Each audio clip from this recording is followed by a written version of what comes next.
Assalamualaikum warahmatullahi wabarakatuh. Perkenalkan, nama saya Faris Salman Al-Farisi dengan NIM 2096111 jurusan Pendidikan Teknik Elektro dengan tugas mata kuliah umum Pendidikan Pancasila yang dibina oleh Bapak Supriyono SPD MPD. Dinamika dan tantangan Pancasila dalam kehidupan berbangsa dan bernegara. Dinamika Pancasila yaitu gerak masyarakat secara terus-menerus yang menimbulkan perubahan dalam tata hidup masyarakat yang berbangsa dan bernegara. Dalam sejarah bangsa Indonesia memperlihatkan adanya pasang surut dalam pemahaman dan pelaksanaan nilai-nilai Pancasila, mulai dari Presiden masa Soekarno, di mana Nasakom lebih populer daripada Pancasila, lalu pada masa Presiden Soeharto di mana Pancasila sebagai pembenar kekuasaan melalui P4, hingga pada masa reformasi seperti sekarang ini. Upaya pembudayaan atau pewarisan nilai-nilai Pancasila telah dilakukan sejak awal kemerdekaan hingga sekarang. Namun pada saat ini, nilai-nilai Pancasila sering sekali mengalami penyimpangan. Seperti contohnya adalah pada sila pertama terdapat perusakan tempat ibadah, bom bunuh diri, tidak ada sikap toleransi kepada sesama dan gerakan radikal kelompok tertentu.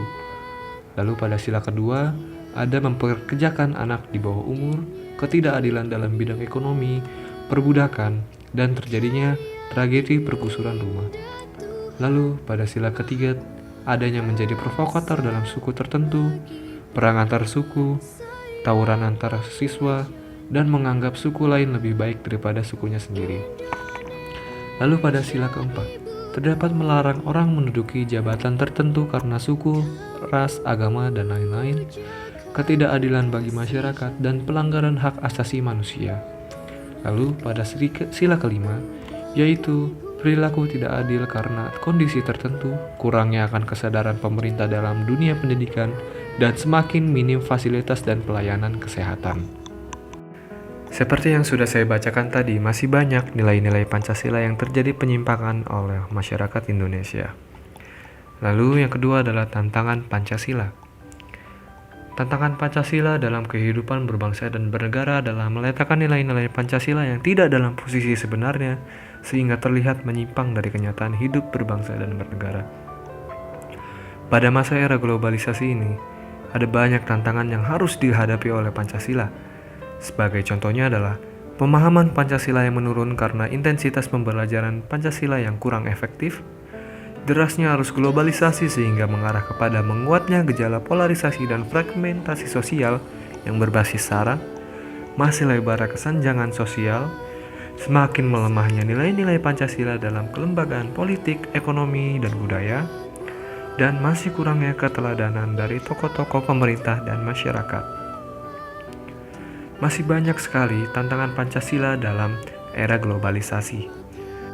Lalu bagaimana upaya-upaya untuk mencegah penyimpangan terhadap Pancasila dan melawan tantangan pada era globalisasi? Ada beberapa upaya untuk mengatasi hal-hal tersebut, seperti melakukan seminar tentang pentingnya Pancasila untuk Indonesia, pembinaan ideologi Pancasila, menerapkan nilai-nilai Pancasila dalam kehidupan sehari-hari, bermasyarakat, berbangsa, dan bernegara. Sekian dari saya. Mohon maaf jika banyak kekurangan dalam penyampaian materi, karena yang kebenaran datang dari Allah Subhanahu wa Ta'ala dan kesalahan datang dari saya pribadi. Terima kasih. Wassalamualaikum warahmatullahi wabarakatuh.